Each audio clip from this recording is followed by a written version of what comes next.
चरण का रिजल्ट आ चुका होता है और प्रोफेसर कह रही होती है कि तुम्हारे बेटे ने जो एग्जाम दिया था ना, उससे पता चलता है कि तुम्हारी बेटी सच में एक जीनियस है। उसका स्कोर 150 प्लस आया होता है और 0.4% से ज़्यादा होती है। प्रोफेसर बोल देती है कि तुम्हारे चाइल्ड का एकदम फ्यूचर ब्राइट होने वाला है और जिन भी उसको थैंक यू बोलने लगता है ये सुन के। फिर वो प्रोफेसर बोलने लगती है कि हम लोग को उसको गिफ्टेड एजुकेशन सेंटर में भेजना चाहिए। जिन्बू चरण से पूछने लगता है कि चरण क्या तुम उधर जाना चाहते हो, तो चरण बोलने लगती है कि अगर डैडी उधर जाएंगे तो मैं भी जाऊंगा उधर। जिन्बू बोलने लगता है कि मैं नहीं जा रहा हूँ, तुमको उधर जाना है, तो चरण बोलने लगती है कि अगर तुम नहीं जाओगे तो मैं भी नहीं जाऊंगा उधर। जिन्बू कहने लगता है कि तो मुझे चरण की बातों को मानना पड़ेगा, अगर चरण नहीं चाहती हो तो मैं उसको नहीं भेज सकता हूँ उधर। प्रोफेसर बोलती है अगर तुम अपना माइंड चेंज करते हो तो मुझे कॉल कर देना, मैं उसके लिए कोई सीट बचा कर रख दूंगी। फिर वो लोग उधर से चलने लगते हैं और बाहर चंगसू आ जाता है और पूछने लगता है कि क्या हुआ, कैसा हुआ रिजल्ट। जिन्हों बोलता है कि हाँ रिजल्ट तो बहुत अच्छा हुआ है और उन लोगों ने हमको गिफ्टेड एजुकेशन जाने के लिए भी बोला था, लेकिन हम लोग इंटरेस्टेड नहीं है। मैं चरण को कुछ भी फोर्स नहीं कर सकता हूँ, अगर उसको नहीं करना है तो उसको नहीं करना है।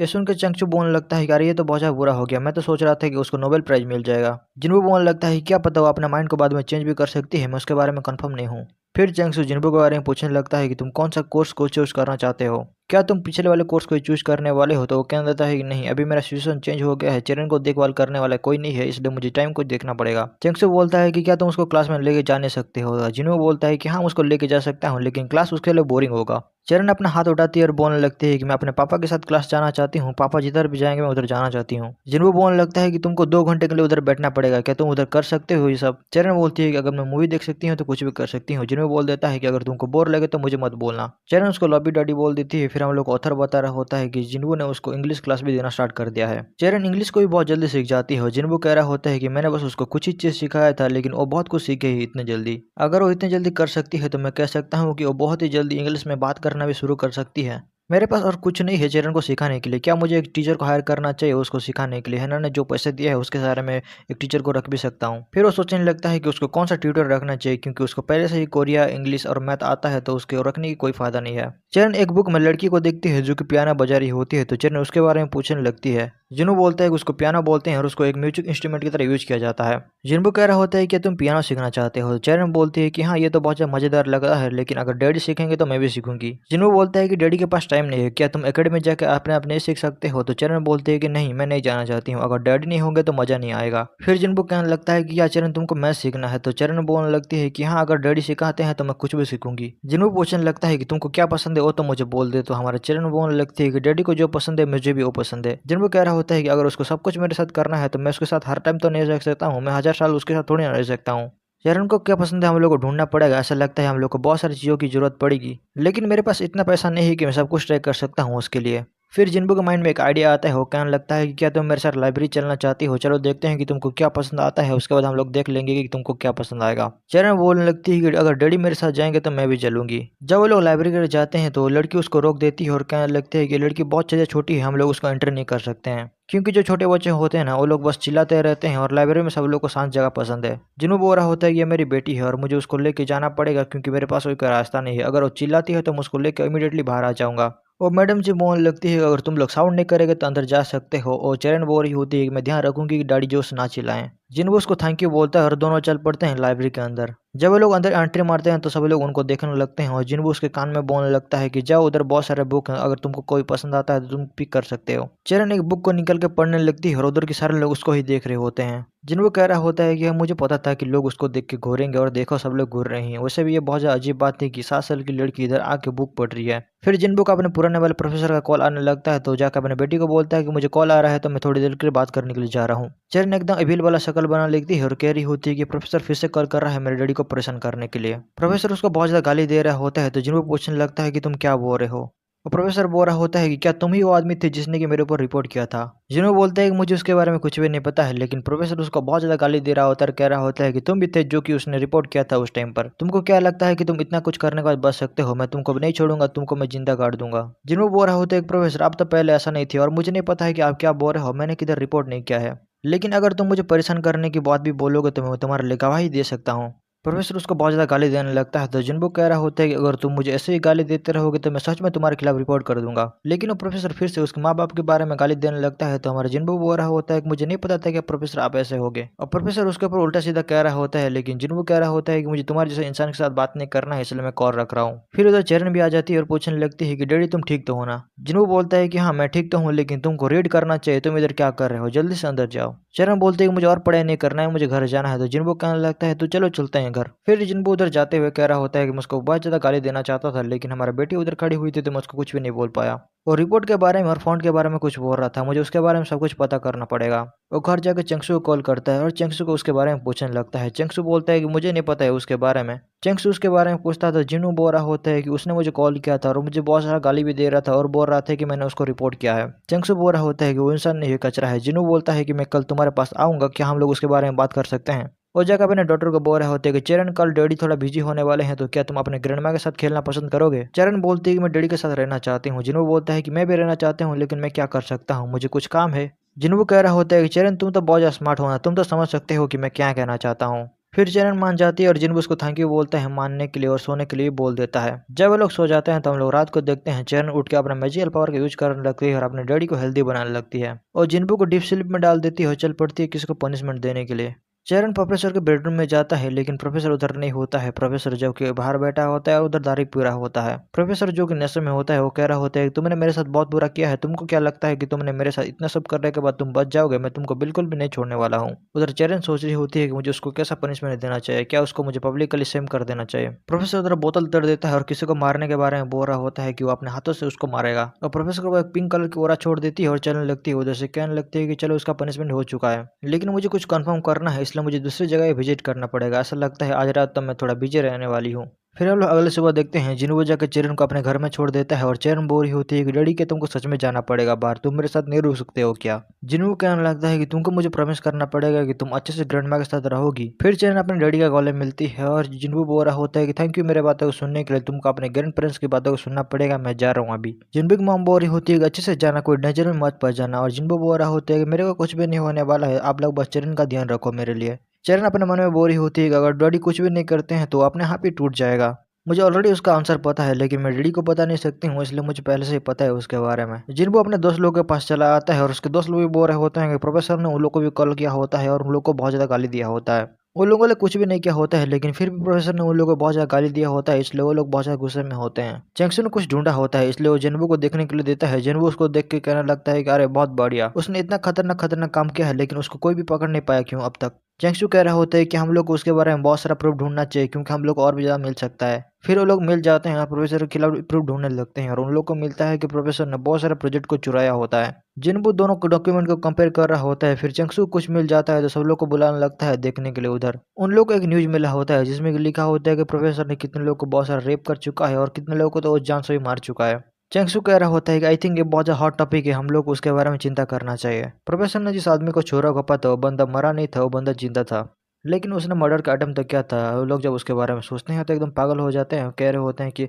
हमारा प्रोफेसर इतना पागल हो सकता है क्या। उन लोग को भरोसा नहीं हो रहा होता है कि उनका प्रोफेसर उन लोग को इतने दिनों से पढ़ा रहा था और प्रोफेसर इतना ज्यादा खतरनाक आदमी है। वो लोग प्रोफेसर को एक्सपोज करने के बारे में सोच रहे होते हैं, लेकिन जिनबू डर रहा होता है क्योंकि अभी तक उसको चेरन के बारे में भी सोचना है। लेकिन चंगसू कह रहा होता है कि हम लोग इतना मेहनत करके इतना सारा सबूत ढूंढे हैं तो हम लोग को कुछ ना कुछ तो करना पड़ेगा। जिन्हों बोलने लगता है कि हम लोग पुलिस को इसके बारे में लेटर लिख सकते हैं और सारा सबूत को भेज सकते हैं, वो लोग यूज कर लेंगे उसका। वो लोग काम करते हुए बहुत ज्यादा थक जाते हैं, इसलिए वो चल पड़ते हैं खाना खाने के लिए। और जिन्बू मन में कह रहा होता है मैं उससे रिवेंज लेना चाहता हूँ, लेकिन क्या करूँ, ऑलरेडी बहुत ज्यादा फंसा हुआ है, उसके लिए इतना काफी है, चलो उसके बारे में छोड़ो। फिर हम लोग चरण को देखते हैं जो कि बोरी होती है कि डैडी आज तुमने दारू पिया है ना, मुझे अल्कोहल का स्मेल आ रहा है। जिन्बू बोलता है कि हाँ मैंने थोड़ा पिया है, बहुत ही ज्यादा थोड़ा पिया रहा है, क्या बहुत ज्यादा स्मेल आ रहा है क्या। चरण बोरी होती है कि अल्कोहल सेहत के लिए अच्छा नहीं होता है, इसलिए तुमको नहीं पीना चाहिए। और जिन्बू बोल रहा होता है मैंने थोड़ा सा पिया है, बस थोड़ा सा। फिर चरण पूछने लगती है क्या तुम जो चीज करने के लिए आज गए थे तो क्या वो सक्सेसफुल हो गया। जिनमें मन में बोल रहा होता है क्या मुझे चरण को उसके बारे में सब कुछ बताना चाहिए या नहीं बताना चाहिए। चरण बोलने लगती है कि तुम मुझे उसके बारे में क्यों नहीं बता रहे हो। तो जिन्बू बोलने लगता है कि मैं तुमको उसके बारे में बता नहीं सकता हूँ, मुझे माफ कर दो। जिन्बू कह रहा होता है क्या तुमको पता है डैडी उसको कैसा पनिशमेंट देना चाहते हैं, मैंने उसको पनिशमेंट देने के बहुत ज्यादा प्रिपरेशन कर लिया था,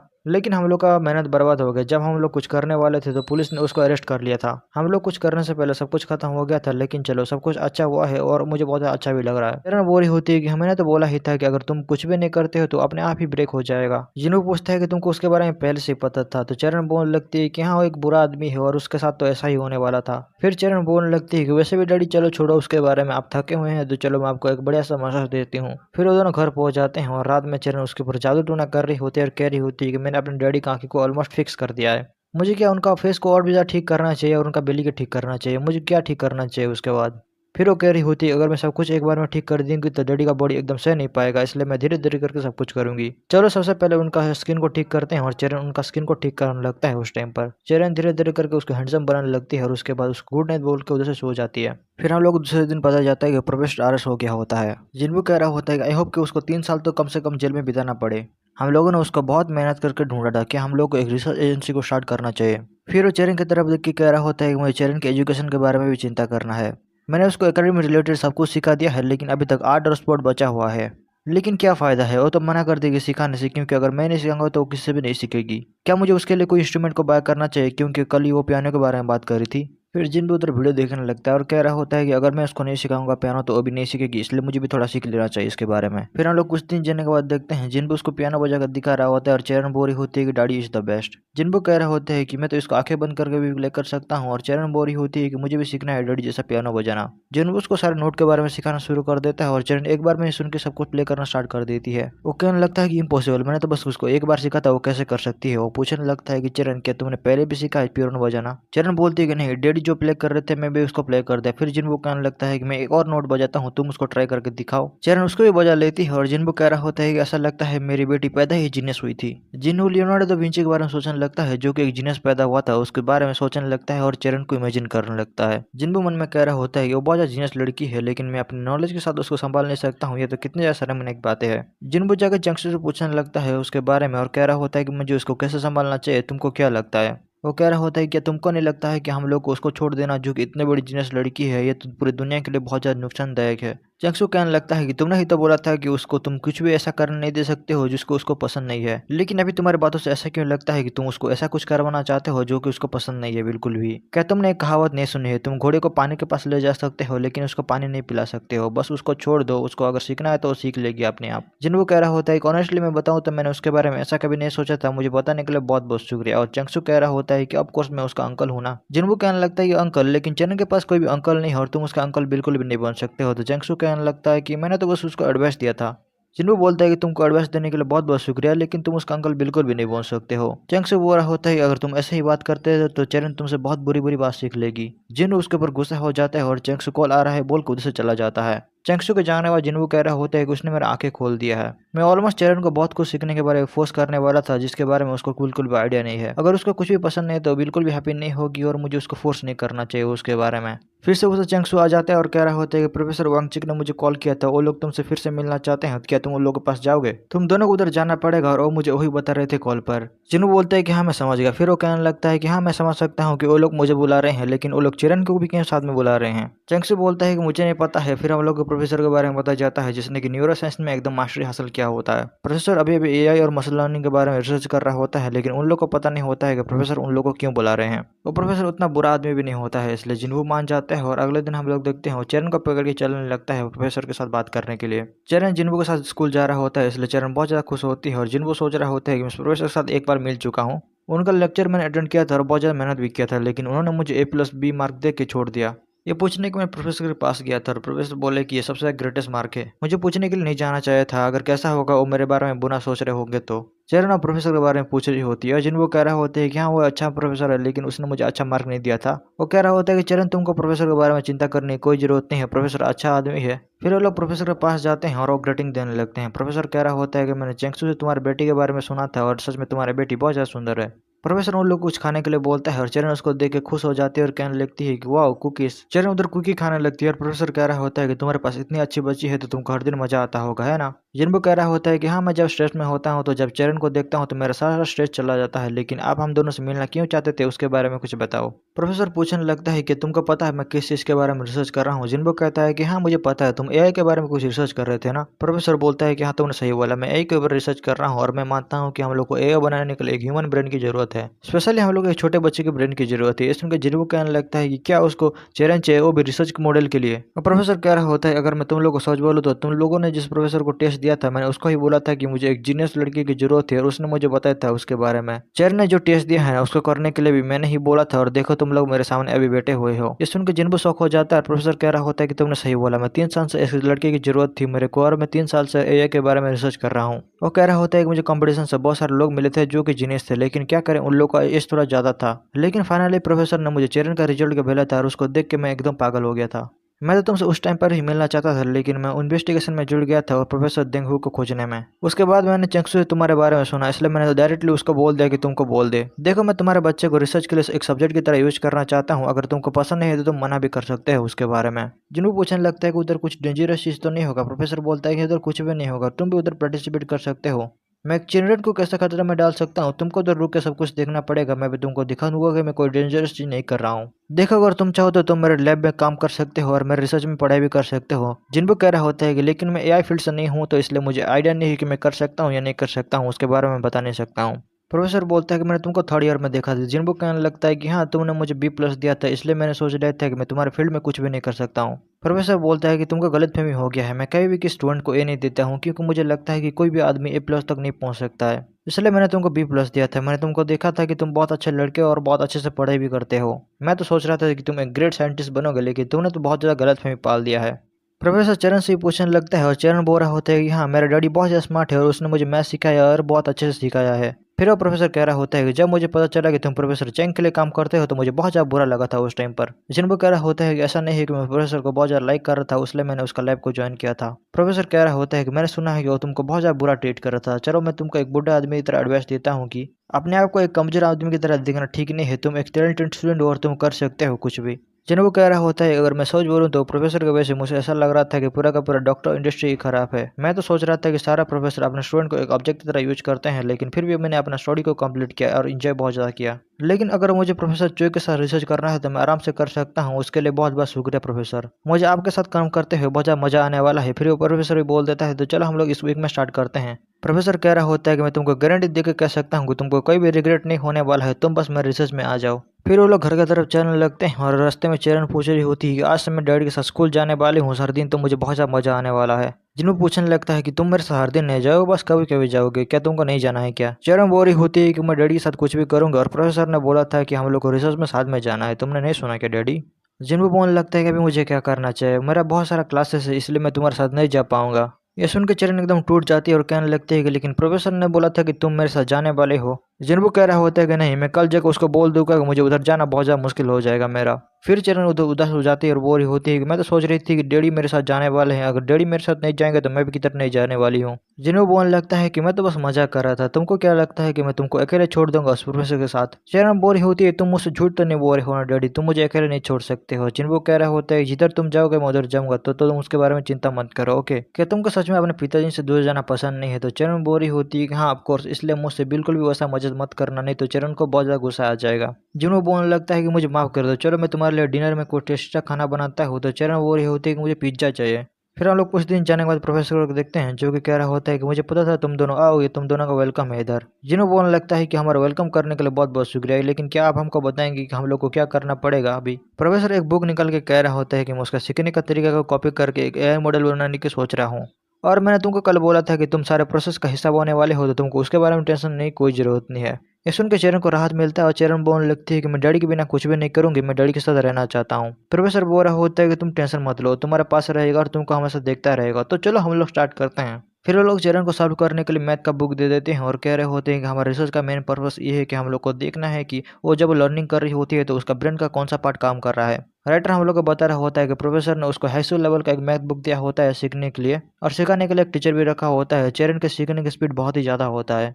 जिनवो उसको देख रहा होता है और कह रहा होता है कि वो इतनी जल्दी सीख रही है, मुझे लगता है कि मैं उसको तो बहुत ज़्यादा स्लो सिखा रहा था उस टाइम पर।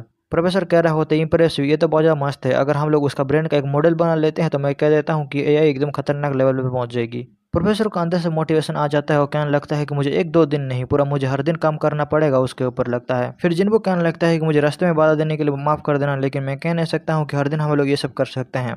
ये सुनकर प्रोफेसर टूट जाता है और जिनको कह रहा होता है कि मेरा सेमेस्टर स्टार्ट होने वाला है नेक्स्ट वीक, इसलिए मैं रिसर्च में नहीं आ सकता हूँ। और चेरिन का तो आपको पता है, मैं नहीं आऊँगा तो वो नहीं आएगी, इसलिए हम लोग दोनों नहीं आएँगे। प्रोफ़ेसर कह रहा होता है कि हाँ, हाँ, मुझे पता है लेकिन मैं अपना पूरा ट्राई करूँगा कि चेरिन अपना माइंड को बदल दे, उसके बारे में तुम टेंशन मत लो।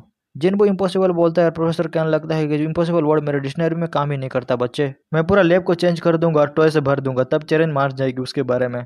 वो जाकर चरण को बेलन देने लगता है, लेकिन चरण बोरी होती है कि डैड के बिना मजा नहीं आने वाला है इधर बिल्कुल भी। फिर जिनको कह रहा होता है कि प्रोफेसर मैं तुमको पहले ही बता रहा हूँ, जून में मेरा ग्रेजुएशन खत्म हो जाएगा, उसके बाद मैं एक लैब को ढूंढूंगा, प्राइवेट लैब को जिसमें कि मैं काम कर सकता हूँ, उसलिए मैं जून के बाद नहीं आ सकता हूँ। ये सुनकर प्रोफेसर एकदम बहुत ज्यादा टूट जाता है और कहने लगता है कि लेकिन मेरे रिसर्च को तो एक साल लग ही जाएगा। फिर अब प्रोफेसर कहने लगता है कि क्या तुमको पता है हमारे स्कूल को भी एक बंदे की जरूरत है जो कि नेटवर्क रिसर्चिंग लैब में काम कर सके। जिनमें बोलते हैं ये कब हो गया, मैंने तो इसके बारे में नहीं सुना है। वो प्रोफेसर बोलने लगता है कि अभी स्टार्ट हो गया बच्चे, तुमको बस इस एग्रीमेंट के ऊपर साइन करना है, साइन करो जल्दी। जिनको सोच रहा होता है कि सच में मुझे प्रोफेसर हायर कर लेंगे। प्रोफेसर कह रहा होता है कि मैं तुम्हारे लिए एक जगह रखूंगा बच्चे, तुमको बस रिसर्च में पार्टिसिपेट करना है, जो कि तुम अभी कर रहे हो, तुमको बस ऐसा ही करना है और कुछ भी नहीं करना है तुमको उसके सिवा। जिनको उसको थैंक यू बोलता है और कह रहा होता है कि मुझे थोड़ा इसके ऊपर सोचना पड़ेगा क्योंकि मेरा पूरा करियर इसके ऊपर डिपेंड करता है। प्रोफेसर कहने लगता है कि तुम तो पिछली बार कह रहे थे कि तुमको मेरे साथ काम करना है, लेकिन तुम उस टाइम पर झूठ बोल रहे थे क्या। फिर वो चरण की तरफ हाथ देकर कहने लगता है कि तुम अपने बच्चे के बारे में सोचो, तुमको क्या लगता है वो बड़े बड़े कॉर्पोरेशन अपने बच्चे को तुम्हारे साथ काम करने के लिए देंगे। तुम अपने बच्चे और काम को एक साथ संभाल नहीं सकते हो, इसलिए तुम्हारे अच्छा होगा कि तुम मेरे साथ काम करो। जिन वो कह रहा होता है लेकिन एक जगह है जिधर की मुझे अप्लाई करना है अभी। प्रोफेसर कह रहा होता है कि ऑफ कोर्स मैं तुमको उतना पैसा दे नहीं सकता हूँ जो कि तुमको प्राइवेट कंपनी दे सकती है, क्योंकि एक यूनिवर्सिटी लैब रिसर्च है, लेकिन मैं तुमको एक चीज़ दे सकता हूँ जो कि सबसे ज़्यादा कीमती है, वो है फ्री टाइम।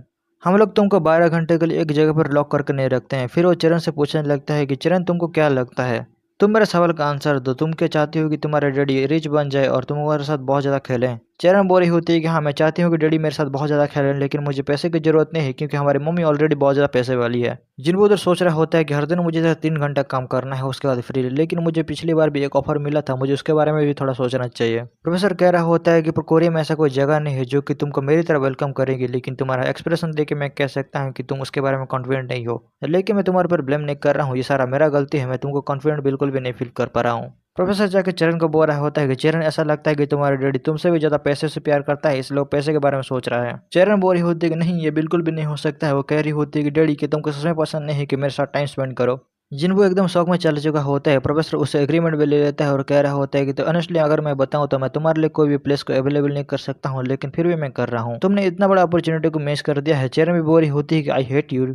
चरण को डैडी के साथ रिसर्च करना है, लेकिन क्या डैडी मुझे आप छोड़ के चले जाएंगे इधर से। जिनको उन लोगों का ड्रामा देख के मान जाता है और प्रोफेसर उधर खुश हो जाता है, उसका प्लान एकदम सक्सेस हो गया होता है। जिनको को उधर साइन करना ही पड़ता है और वो मन में सोच रहा होता है कि मैं सबसे बढ़कर ये देखना चाहता हूँ कि चरण आगे तक कैसे ग्रोथ करती रहती है। और इस तरह उसने अपना करियर को प्रोफेसर के हाथों में डाल दिया होता है। प्रोफेसर भी चरण को बहुत सारी चीज़ों के बारे में सिखा रहे होते हैं और लोग चरण के बहन के ऊपर रिसर्च कर रहे होते हैं। जिनको कह रहा होता है कि चरण गुड लक, आज तुम्हारा टेस्ट है तो अच्छे से लिख के आना। चरण बोल रही होती है कि ऑफकोर्स मैं कर लूंगी क्योंकि मैं डैडी का डॉटर हूँ, मैं कुछ भी कर सकती हूँ।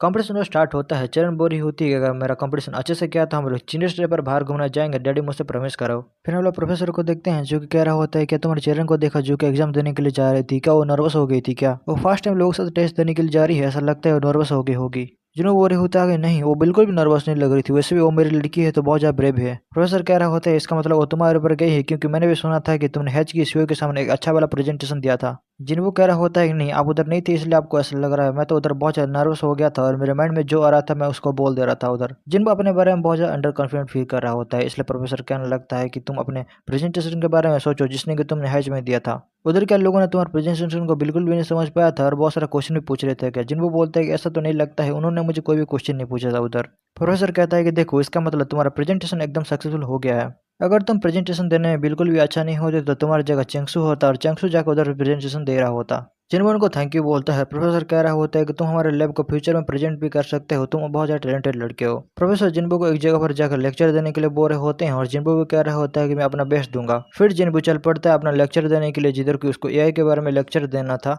जिन्बू को लेक्चर देने के लिए बुलाते हैं और जिन्बू देखता है कि उधर बहुत सारे लोग होते हैं जो कि उधर खड़े होते हैं उसका वेट करते हुए। कुछ लोग तो उधर ताली बजा रहे होते हैं, लेकिन कुछ लोग सोच रहे होते हैं जिन लोग का उधर इंटरेस्ट नहीं होता है एआई के ऊपर। जिन्बू पूरा प्रिपेयर करके आया होता है, वो उधर जाकर अपना इंट्रोड्यूस देने लगता है और उनको पूछने लगता है कि क्या किसी को पता है कि मैं किधर रिसर्च करता हूँ।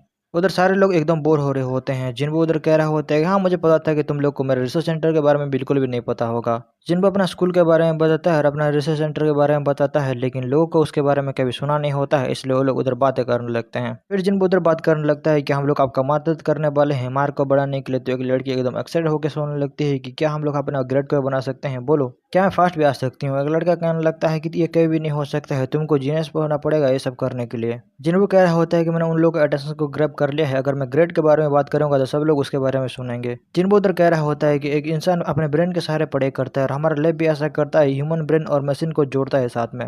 हम लोग का पर्पस ये है कि हम लोग को एक ऐसा एआई बनाना है जो कि एक इंसान की तरह सोच सकता है।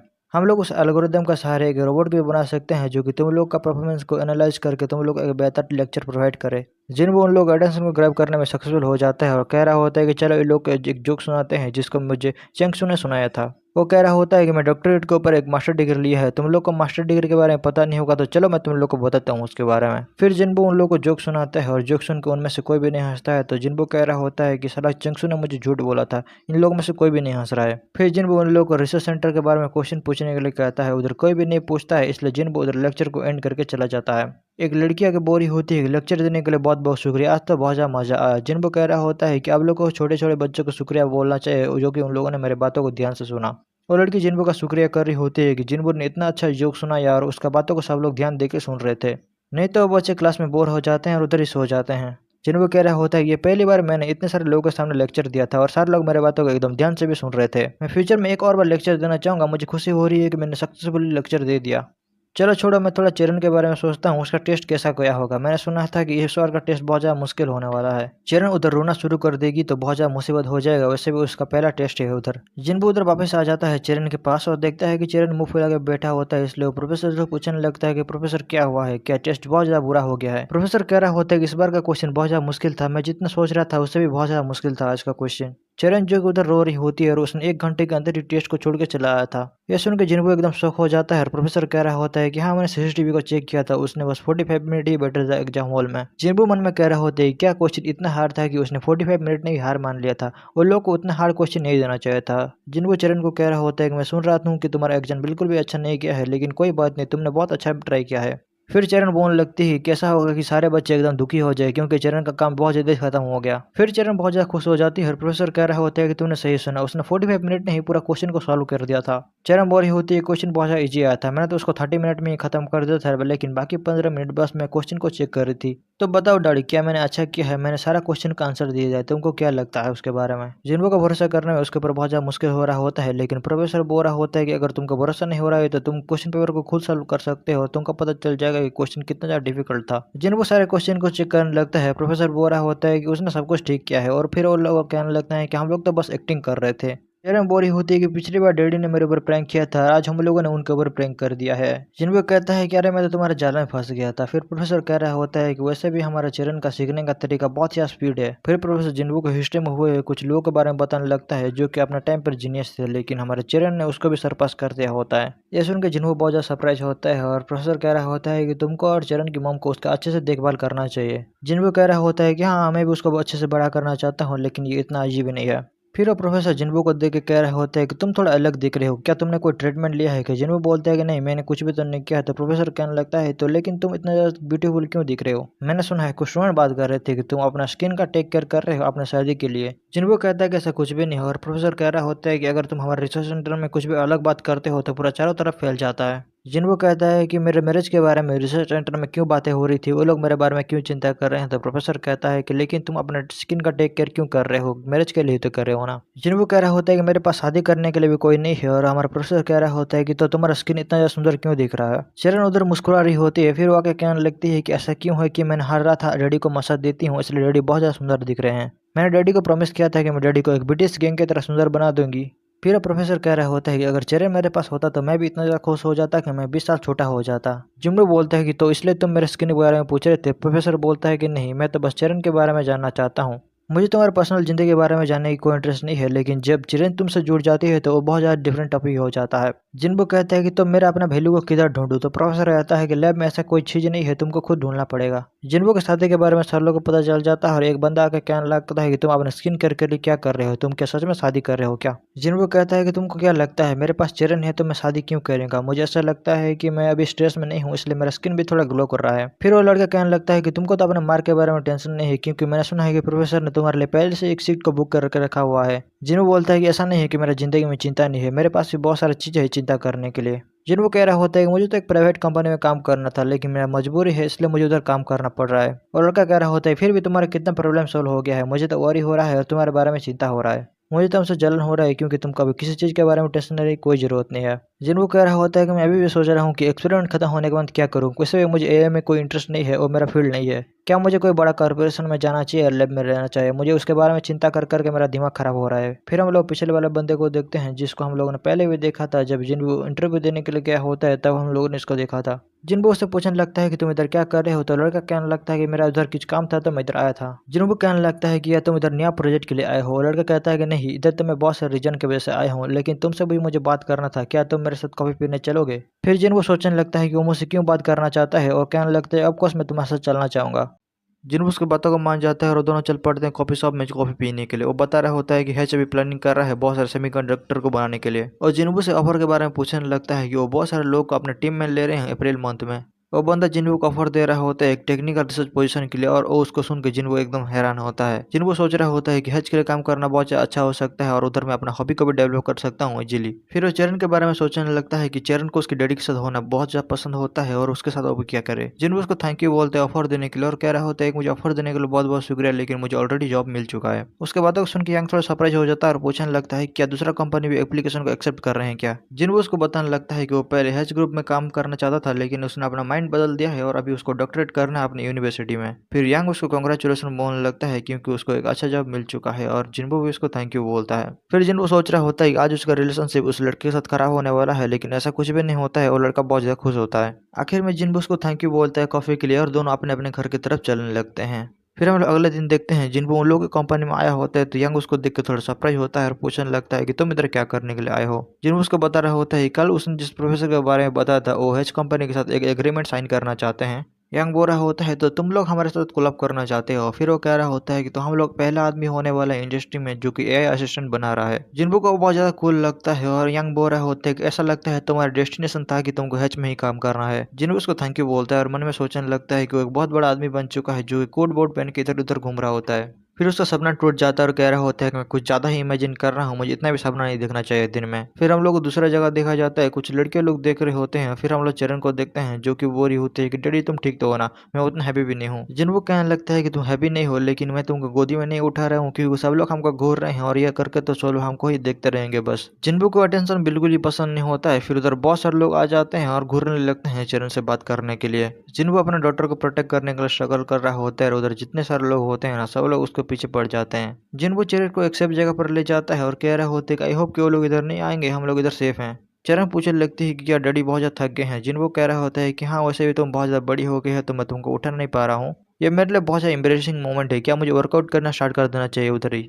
फिर हम लोग चंक्सू को उधर देखते हैं जो कि उधर आ जाता है और कहने लगता है कि चरण देखो तुम्हारे अंकल इधर आ चुका है, जल्दी से मुझे एक हक दो। चरण उसको रोक देती है और कहने लगती है कि नहीं, मुझे डैडी ने बोला है कि अगर मैं तुम्हारे पास भी जाऊंगा तो मुझे एक स्टूपिड बनने की रोग हो जाएगा। चंक्सू बोल रहा होता है कि तुम्हारा मतलब क्या है, मैं कोई स्टूपिड नहीं हूँ, मैं कोरिया का स्टूडेंट हूँ, तुमको मेरे बारे में नहीं पता है क्या। फिर जिन्हू चरण से इंट्रोड्यूस करवाने लगता है कि चरण देखो तुम्हारा अंकल जिनसू जो कि कोरिया का टॉप यूनिवर्सिटी में पढ़ता है, जो कि बहुत स्मार्ट है और तुमको बहुत कुछ सिखा सकता है, क्या तुम उससे सीखना पसंद करोगे। तो हमारे चरण भी पूछने लगती है कि क्या तुम मुझे क्या सिखा सकते हो। चंक्सू कह रहा होता है कि तुम बहुत रूड बातें कर रहे हो, तुम एक छोटे बच्चे को ये सब करने के लिए कैसे मजबूर कर सकते हो। फिर हम लोग देखते हैं कि उधर जिन्हू के कुछ दोस्त आ जाते हैं। चंक्सू उन लोग को देख कर सरप्राइज होता है और लड़की लोग पूछने लगते हैं कि तुम लोग हमारा कब से इंतजार कर रहे हो। चंक्सू सोच रहा होता है कि वो उससे बात कर रही है, लेकिन वो जाकर चरण को पकड़ लेती है और पूछने लगती है कि तुम इतना ज्यादा सुंदर क्यों हो। वो जाकर चरण को हक कर लेती है, लेकिन चरण को बिल्कुल ही पसंद नहीं आता है। हम लोग को उस लड़की के बारे में बताया जाता है जो कि एक मेंबर होती है स्कूल क्लब का। उसको जिन्हू ने बुलाया होता है क्योंकि उसको लड़कियों के ड्रेस के बारे में कुछ भी नहीं पता है और चरण के लिए ड्रेस भी तो खरीदना है।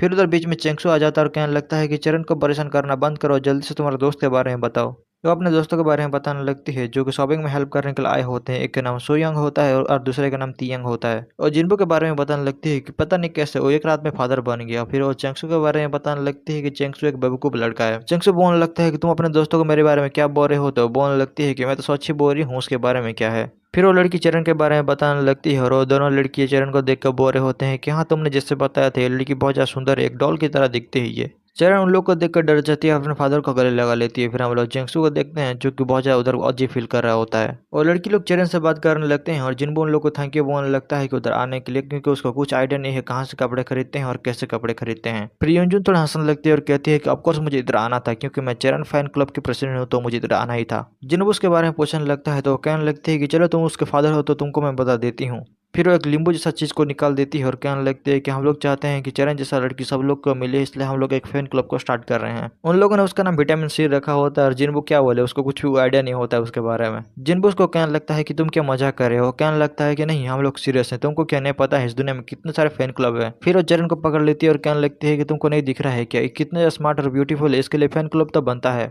तुम देखना धीरे धीरे करके चरण के बारे में हर जगह फैल जाएगा और स्पेस में भी पहुंच जाएगा। जिनको को बहुत अजीब लग रहा होता है, वो कह रहा होता है कि मैं कुछ कहना तो चाहता हूँ लेकिन मैं उसको क्या कहूँ। फिर इंजोंग अपने दोस्तों की तरफ दिखाने लगती है और कहने लगती है कि देखो वो लोग फर्स्ट मेंबर है हमारे फैन क्लब का और वो लोग आज शॉपिंग में आज हमारा मदद करने वाले हैं। वो लोग डिस्कशन कर रहे होते हैं कि आज वो लोग चरण को किधर लेके जाएं, लेकिन चरण उन लोग के बातों पर बिल्कुल भी इंटरेस्टेड नहीं होती है। वो लोग शॉपिंग करने के लिए जाते हैं और चंग से उन लोग से पूछ रहे होते हैं क्या तुम लोग के पास टाइम है, शॉपिंग करने के बाद हम लोग जा सकते हैं कुछ पार्टी करने के लिए। यून जोंग चेंगसू को लेकर कोपचे में ले जाती है और बोलने लगती है कि तुम मेरे दोस्तों के साथ ऐसे क्यों बात कर रहे हो, मुझे तुम बहुत ज्यादा एम्बेरसिंग फील करवा रहे हो। मुझे ये बताने के लिए शर्म आ रहा है कि मैं तुम्हारे साथ सेम यूनिवर्सिटी में पढ़ता हूँ, लेकिन तुम ऐसे कैसे मेरे दोस्तों के साथ बात कर सकते हो, वो लोग तुम्हारे में बिल्कुल भी इंटरेस्टेड नहीं है। चेंगसू बोल रहा होता है कि मैंने कुछ भी नहीं किया है। फिर इंजुंग बोरी होती है तुम अच्छे से व्यवहार करोगे तो मैं अपने बाकी दोस्तों से भी तुमको मिलाऊंगी। ये सुन के चेंगसू मान जाता है और उधर नाचने गाने लगता है और कहने लगता है कि चलो हम लोग चल के शॉपिंग करते हैं। इंजंग सोच रही होती है कि उसको चेंगसू को बुलाना नहीं चाहिए था, लेकिन उसको बुलाना ही पड़ेगा क्योंकि उसको चरण के साथ बातें करना भी है। फिर वो लोग कपड़े देखने के लिए जाते हैं और सब लोग एक एक ड्रेस पकड़ के कहने लगते हैं कि ये ड्रेस पहनो ये ड्रेस पहनो। युनजंग बोलते हैं कि हम लोग सब कुछ ड्रेस को ट्राई करेंगे और चल पड़ते हैं वो लोग सब ड्रेस को ट्राई करने के लिए। वो लोग चरण को बहुत ज़्यादा डिफरेंट डिफरेंट ड्रेस पहना रहे होते हैं और चरण सारे ड्रेस में एकदम सुंदर दिख रही होती है। जिन्बू कह रहा होता है कि वो मेरी बेटी है, वो सारे ड्रेस में सुंदर दिखेगी, और चेंगसू कह रहा होता है कि हाँ मैं उसका अंकल हूँ और मुझे बहुत ज़्यादा प्राउड फील हो रहा है। और तीनों लड़कियां डिसाइड नहीं कर पा रहे होते हैं कि चरण के लिए कौन सा ड्रेस को पिक करना चाहिए, तो वो लोग जाकर चरण से पूछने लगते हैं कि चरण तुमको कौन सा ड्रेस पसंद आया सबसे ज्यादा। चरण बोलते हैं मुझे सब कुछ पसंद आया, तो वो लड़की उससे आर्ग्यूमेंट करने लगती है और उधर जिन्हू बोल रहा होता है कि मुझे जल्दी से जल्दी घर जाना है। फिर वो लोग बहुत ज़्यादा डिस्कशन कर एक ड्रेस को सिलेक्ट कर लेते हैं और जिन्हों भी खुश हो जाता है कि वो लोग फाइनली घर जा सकते हैं। वो ड्रेस किसी को पसंद आ रहा होता है और किसी को पसंद नहीं आ रहा होता है, तो उधर चेंगसू कहने लगता है कि हम लोग को ऐसे ड्रेस को ढूंढना चाहिए जो कि सब लोगों को पसंद आए। और लड़की लोग चेंगसू के बात एग्री कर लेते हैं और चल पड़ते हैं दूसरे स्टोर के ऊपर खरीदने के लिए। चेंगसू जो कि उन लोगों के साथ टाइम बिताना चाहता था, इसलिए उन लोगों को बोल रहा होता है और ज्यादा शॉपिंग करने के लिए। चरण अपने डैडी से पूछ रही होती है कि डैडी क्या आज शॉपिंग खत्म हो जाएगा, लेकिन जिन्हों को उसके बारे में नहीं पता होता है। फिर चरण दूसरा ड्रेस पहन लेती है और चरण उसमें भी सुंदर लग रही होती है। फिर जिन्हों कहता है कि चलो सब कुछ खरीद लेते हैं। जिनको अपना कार्ड दे के पे करने लगता है, लेकिन वो लड़की अपना कार्ड को आगे कर देती है और कहने लगती है कि मुझे पे करने दो अभी। जिनको बोलने लगता है कि तुम ये क्या कर रहे हो, तो बोलने लगती है कि ये मेरा पहला शॉपिंग है चरण के साथ, मैं चरण फैन क्लब के प्रेसिडेंट हूँ तो ये मुझे करना ही पड़ेगा, प्लीज तुम मुझे मत रोको बिल्कुल भी। जिनको कह रहा होता है कि तुम्हारा सारा पैसा चले जाएगा, मुझे पे करने दो। और लड़की बोलती है कि तुमको टेंशन लेने की कोई जरूरत नहीं है, मैंने बरसों की मेहनत को बचा कर रखा हुआ है। फिर उधर चेंगसू आ जाता है और कहने लगता है कि तुम डिनर के लिए पैसे दे देना, क्योंकि हर फैन क्लब का ये सपना होता है कि वो अपने सेलिब्रिटी के साथ खाना खाए। इंजंग मान जाती है और चिन्हू पूछने लगता है कि चरण क्या तुम अपने डैडी के दोस्तों के साथ खाना खाना जाना चाहते हो बाहर। चरण बोलती है कि हाँ मुझे जाना है, डैडी जिधर भी जाएंगे उसके साथ चरण भी जाएगी। फिर वो लोग डिनर करने के लिए जाते हैं और यूनजंग बोरी होते हैं कि मैंने बहुत बड़ा मिस्टेक करते हैं चेंगसू को उधर बुला के। जिन पर अपना मुंह छुपा लेता है और चरण बोरी होती है कि अंकल जिंगसू के साथ क्या हुआ है, वो इतना ज्यादा अजीब बिहेव क्यों कर रहे हैं। फिर हम लोग चेंगसू को देखते हैं जो कि उस लड़की को इंप्रेस करने के लिए बहुत ज्यादा जोक मार रहा होता है, लेकिन उस लड़की बोल देती है कि मुझे माफ कर दो लेकिन तुम्हारा जोक बहुत ज्यादा बोरिंग है। चेंगसू पूछने लगता है कि मेरा जोक इतना बोरिंग है क्या। वो लड़की बोलने लगती है कि तुमसे अच्छा जोक तो मेरे डैड मार लेते हैं। फिर हम लोग सुओंग को देखते हैं जो कि जिन्हों को कह रही होती है कि मैं तुमसे बहुत देर से कहना चाहती हूँ, जब से मैं तुमको देख रही हूँ तुम्हारा स्किन बहुत ज्यादा सुंदर लग रहा है। जिन्हों उसको थैंक यू बोलने लगता है और उसका दोस्त भी बोरी होती है कि इसमें कोई डाउट नहीं है, तुम धीरे धीरे करके बहुत ज्यादा सुंदर लग रहे हो। यूनजंग उसके बारे में पूछने लगती है, जिनको बता रहा होता है कि तुम मुझसे उसके बारे में मत पूछो, लोग मुझसे शादी के बारे में पूछने लगते हैं। फिर दूसरी लड़की हंसने लगती है और कह रही होती है ऑब्वियसली तुम इतने ज्यादा हैंडसम हो कि सारी जगह रूमर फैल जाएगी तुम शादी कर रहे हो। और लोग कह रहे होते हैं कि जब मैंने पहली बार तुमको देखा था तो मुझे ऐसा लगता था कि तुम एक मॉडल हो। दूसरी लड़की बोलने लगती है कि अब मैं समझ गया चरण इतना खूबसूरत क्यों है, उसके डैड इतने हैंडसम है तो वो भी खूबसूरत होगी ना। उधर चंग सोच रहा होता है कि उन लोगों ने मेरे जोक को बोरिंग बोल दिया था, लेकिन जिन्हों जिन्हों जब अपना मुंह भी खोलता है तो वो लोग हंसने लगते हैं क्यों।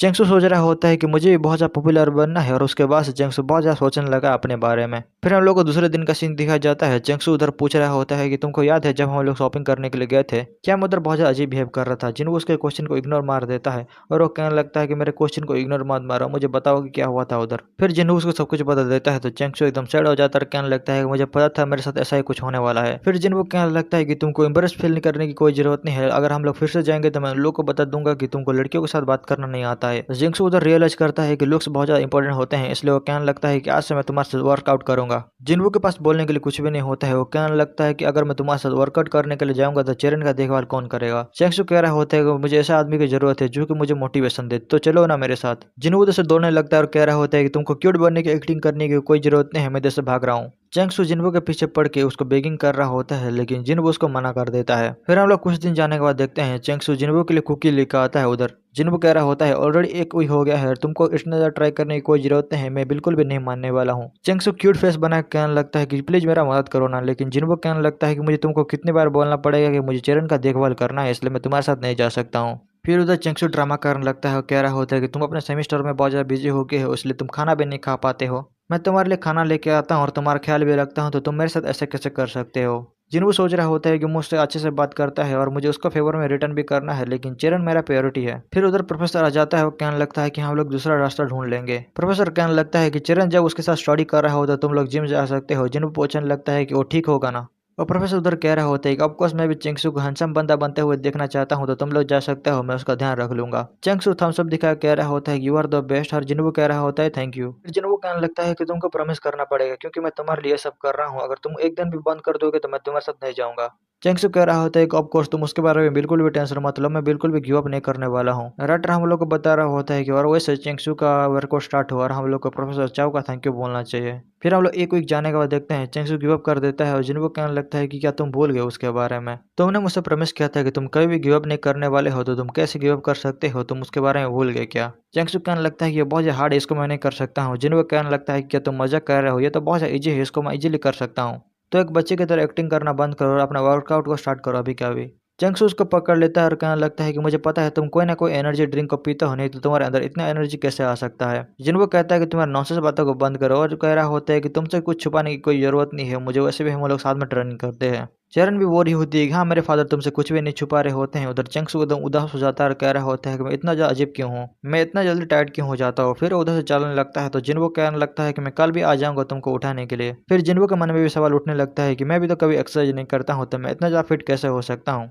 वो सोचने लगता है कि मैं कोई स्पोर्ट्स जीनियस हो सकता हूँ, लेकिन उसका असली रीजन तो चरण होता है। फिर हम लोग रात को देखते हैं चरण उसके ऊपर मैजिक अप्लाई कर रही होती है और कह रही होती है कि इतना काफी है डेट को हेल्दी बनाने के लिए। चरण उसके फैट लॉस के बारे में भी सोच रही होती है, लेकिन उसने ऑलरेडी बहुत सारा फैट को लॉस करके रखा हुआ है क्योंकि अभी वो एक्सरसाइज स्टार्ट कर रहा है। फिर चरण अपना दूसरे स्टेप की ओर बढ़ती है जो कि उसको एक बीटीएस मेंबर की तरह सुंदर बनना था, और जिन्वो का नोज को पकड़ के कह रही होती है कि डैडी जल्दी से जल्दी बहुत ज्यादा हैंडसम बन जाओ। चरण मैजिक अप्लाई करने के बाद शौक हो जाती है और कहने लगती है कि मैं ये क्या कर दिया है, मैंने तो डैड को बहुत ज्यादा सुंदर बना दिया है। चेनवू का फेस ग्लो करने लगता है। चेरन उसको पकड़ के कह रही होती है कि मैं एक्साइटेड हूँ देखने के लिए कि डैडी और कितना ज्यादा हैंडसम बन सकते हैं। फिर हम लोग 3 वीक जाने के बाद देखते हैं चेंगसू बोल रहा होता है कि मुझे बिल्कुल भी बिलीव नहीं हो रहा है कि हम लोग साथ में एक्सरसाइज स्टार्ट किया था। चेंगसू कह रहा होता है कि तुम इतना ज्यादा ग्लो कैसे कर सकते हो, मुझे में तो कुछ भी चेंजेस नहीं आया है अभी तक। जिनबू बताता है कि मैं इसके बारे में श्योर नहीं हूँ। राइटर हम लोग को बता रहा होता है कि जिनबू रियलाइज करता है कि वो धीरे धीरे करके बहुत ज्यादा हैंडसम बन रहा है। फिर जिनबू अपने स्कूल दिनों के बारे में सोचने लगता है जब वो बिल्कुल भी अच्छा नहीं दिखता था और उसको कोई भाव नहीं देता था। चेंगसू उसको हिला के पूछने लगता है कि जल्दी से मुझे बताओ तुम ये कैसे कर सकते हो, तुम इतने हैंडसम कैसे बन सकते हो। जिनबू बोल रहा होता है कि मुझे नहीं पता है उसके बारे में, और दोनों लड़के बोल रहे होते हैं कि लाइफ बहुत ज्यादा अनफेयर है। चेंगसू उन लोग का मुंह बंद करने के लिए कहने लगता है। फिर हम लोग प्रोफेसर को देखते हैं जो उधर आ जाता है और कहने लगता है कि तुम लोग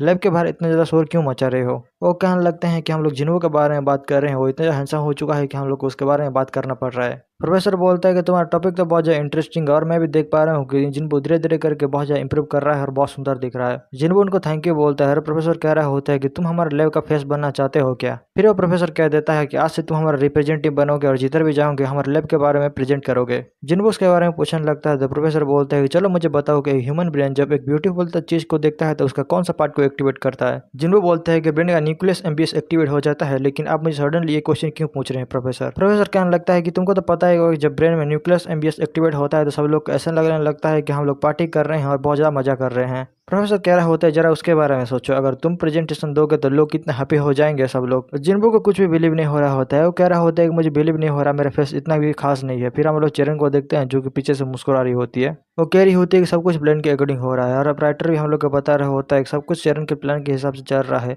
जिन्हू जो कि डे बाय डे एकदम इंप्रूव हो रहा है अपने लुकिंग में। फिर हम लोग कुछ दिन जाने के बाद देखते हैं जिन और चेंगसू अपना हाइट को कंपेयर कर रहे होते हैं उधर। चेंगसू बोल रहा होता है कि तुम मुझसे छोटा हुआ करते थे हाइट में, लेकिन अभी देखो तुम मुझसे भी बड़े हो गए हो। जिन्हू बिल्कुल भी भरोसा नहीं कर पा रहा होता है, और चेंगसू बोल रहा होता है ये कैसे हो सकता है, ये क्या वर्कआउट की वजह से हो रहा है। जिन्हू उसके बारे में कंफ्यूज होता है। फिर हम लोग पीछे से एक लड़की को देखते हैं जो कि आगे कहने लगती है उन दोनों को कि वो कह रही होती है कि मैं तुमको बहुत दिनों से देख रही हूँ और तुम मुझे पसंद भी आए, क्या तुम मुझे तुम्हारा नंबर दे सकते हो। जिन्हों कह रहा होता है कि मुझे माफ कर देना, लेकिन मेरे पास ऑलरेडी एक बच्चा है तो मैं तुम्हारे बारे में नहीं सोच सकता हूँ। वो लड़की बोलती है क्या सच में तुम्हारे पास एक बच्चा है। तो जिन्हों कहने लगता है कि मैं तुमको रिजेक्ट करने के लिए सब नहीं कह रहा हूँ, सच में मेरे पास एक बच्चा है। फिर चेंगसू कहने लगता है कि तुम पॉपुलर लड़की चेरन के बारे में सुना ही होगा जो कि कैंपस में आज बहुत ज़्यादा फैल रहा है, वो इसका ही बेटी है। ये सुनकर वो लड़की उसको सॉरी बोल देती है, और जिन भी बोल रहा होता है कि नो प्रॉब्लम, गलती तो होता रहता है। फिर वो लड़की उसे चली जाती है, और चेंगसू बोल रहा होता है कि ऐसा लगता है कि मुझे अपने प्लास्टिक सर्जरी करना पड़ेगा। जिन्हों बोलने लगता है कि तुम्हारा बकवास बातें को बंद करो, ऐसे भी हम लोग को जल्दी से काम खत्म करके रिपोर्ट करना है क्योंकि मुझे चेरन को भी देखने के लिए जाना है।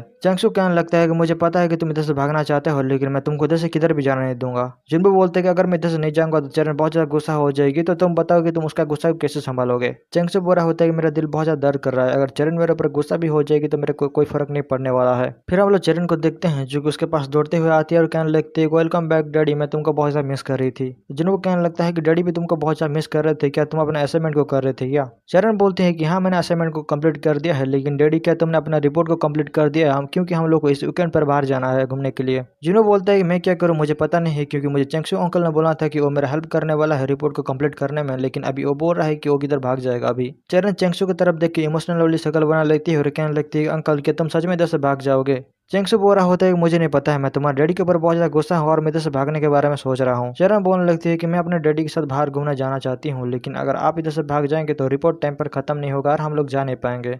चेंगसू बोलने लगता है कि हाँ मैं तुम लोग को मदद करूंगा, लेकिन तुम लोग को प्रॉमिस करना पड़ेगा कि तुम लोग मेरे साथ आज रात डिनर करने के लिए जाओगे। जिन्हों टेबल के ऊपर हाथ रख के कह रहा होता है कि हम लोग को जल्दी फोकस करके खत्म करना पड़ेगा क्योंकि चरण हम लोग का वेट कर रही है। फिर वो लोग पेपर को देखने लगते हैं जो कि बहुत ज्यादा कॉम्प्लिकेटेड होता है, तो उन लोग का टाइम उसमें बहुत ज्यादा लगने वाला है। फिर चेंगसू थोड़ा हंसता है और कहने लगता है कि तुम किस पेपर के बारे में बात कर रहे हो, पेपर तो बहुत ज्यादा इजी है जो कि 30 मिनट में खत्म हो जाएगा। जिन्हों बोलते हैं कि तुमको स्मार्ट होने की कोई जरूरत नहीं है। फिर चेंगसू कहने लगता है कि चलो हम लोग एक बेट लगाते हैं, जो भी पहले फिनिश करेंगे ना वो हमारे लिए डिनर बाय करेगा। जिन्नू मान जाता है और चरण उधर चेयरअप करने लगती है कि डैडी तुम कर सकते हो। जिन्नू उसका थैंक यू बोलने लगता है सपोर्ट करने के लिए, और चरण बोल रहा होता है कि डैडी बहुत ज्यादा स्मार्ट है, डैडी कर सकते हैं इजीली। जिन्नू को बहुत ज्यादा एनर्जी फील होने लगता है, वो कह रहा होता है कि चरण मेरा सपोर्ट करने के लिए बहुत बहुत शुक्रिया, अभी तो मैं बिल्कुल कर सकता हूँ। फिर हम लोग चेंगसू को भी देखते हैं जो कि उन लोगों को देख के हार मान चुका है, लेकिन उन लोगों ने अभी तक स्टार्ट भी नहीं किया है। फिर चेंगसू उधर आग में जलने लगता है और कह रहा होता है मैं किसी भी चीज में हार मान सकता हूँ, लेकिन इंटेलिजेंस में मेरा कोई मुकाबला नहीं है। फिर हम लोग कुछ देर जाने के बाद देखते हैं जिन्होंने अपने पेपर को खत्म कर दिया होता है और पूछ रहा होता है तुमने अभी तक खत्म किया या नहीं किया। चेरम बोल रही होती है मुझे भूख लग रहा है, और चेंगसू बोल रहा होता है कि तुमने चीटिंग किया है, तुम इतने जल्दी इतने कॉम्प्लेक्स टॉपिक को कैसे सॉल्व कर सकते हो। जिन्हों को कहने लगता है कि तुम सरप्राइज होना बंद करो, अगर तुम एक को सॉल्व करोगे तो दूसरा भी सॉल्व करने में बहुत ज्यादा इजी लगेगा, वैसे भी चरण को भूख लग रहा है तो जल्दी खत्म करो उसको। चेंगसू उसको जैसे तैसे करके खत्म करता है और कहने लगता है कि अरे मैंने तो बेड भी लगाया था उसमें। जिनको कहने लगता है कोई बात नहीं, आज मैं तुम्हारे लिए डिनर को बाय कर दूंगा और ऐसे प्रिटेंड करूंगा कि हम लोग के बीच में कंपटीशन हुआ ही नहीं था। चेंगसू ये सुन के एकदम खुश हो जाता है, और जिन्हों कह रहा होता है कि तुमको इतने ज्यादा खुश होने की कोई जरूरत नहीं है। फिर हम लोग चरण को देखते हैं जो कि अपने डैडी की तरफ देखने लगती है और कह रही होती है कि चरण को अपने डैडी का बना हुआ खाना खाना है। आप चेंगसू कहने लगता है कि मैंने ऑलरेडी चेंगसू अंकल को प्रॉमिस कर दिया है कि हम लोग बाहर डिनर करेंगे, तो उसके बारे में हम लोग क्या करेंगे। फिर वो कह देता है कि तुम उसके बारे में टेंशन मत लो, मैं वीकेंड में तुम्हारे लिए बहुत सारा यमी यमी खाना को बना दूंगा। चरण प्रॉमिस करने के लिए कहती है, और जिनको जब प्रॉमिस करता है तो चरण बहुत ज्यादा खुश हो जाती है और चल पड़ती है डिनर करने के लिए। फिर हम लोग देखते हैं वो लोग डिनर करने के लिए जाते हैं और अपने फूड को बहुत ज़्यादा इंजॉय भी करने लगते हैं। जिनको कह रहा होता है कि इधर का अनर तो बहुत ज़्यादा अच्छा है, ये लोग तो हमको फ्री में फूड दे रहे हैं। चेंगसू कहने लगता है कि तुमको मुझे थैंक यू बोलना चाहिए क्योंकि मैं इधर का रेगुलर कस्टमर हूँ, तो वो लोग मुझे जानते हैं पहले से ही। फिर ओनर कह देती है कि तुम्हारी बेटी बहुत अच्छी लग रही है और बहुत अच्छे से खाना भी खा रही है। हम लोग चरण को देखते हैं जो कि फूड को एंजॉय कर रही होती है। राइटर हम लोग को उन लोग का सीक्रेट बता रहा होता है कि वो लोग उनको फ्री फूड क्यों दे रहे हैं। चरण अच्छे से खा रही होती है इसलिए ओनर ने उसको फ्री फूड दिया होता है। फिर हम लोग वीकेंड में देखते हैं चरण जो कि वीकेंड का बहुत दिनों से इंतजार कर रही होती है, वो फाइनली आ चुका होता है। हम लोग चरण को देखते हैं जो कि जिन्हों को उठा रहा होता है और कह रहा होता है कि डैडी अगर आप नहीं उठोगे तब मैं आपके फेस के ऊपर ड्रॉ कर दूंगी। ये सुनकर जिन्बू उसके ऊपर हक कर देता है और कहने लगता है कि अगर मैं तुमको एक अच्छा सा हक दूंगा फिर भी तुम मेरे ऊपर ड्रॉ करोगे क्या। चरण बोलती है कि डैडी मस्ती करना बंद करो, जल्दी से उठ जाओ, तुमने बोला था कि वीकेंड में तुम मेरे लिए खाना बनाने वाले हो तो जल्दी करो। फिर जिन्बू ड्रॉ को खोलने लगता है खाना बनाने के लिए और वो नोटिस करता है कि उसका हाइट बहुत ज़्यादा बढ़ चुका होता है। वो कह रहा होता है सडनली मेरा हाइट इतने कैसे बढ़ सकता है, ऐसा लगता है मुझे डॉक्टर के पास चेकअप करने के लिए जाना पड़ेगा।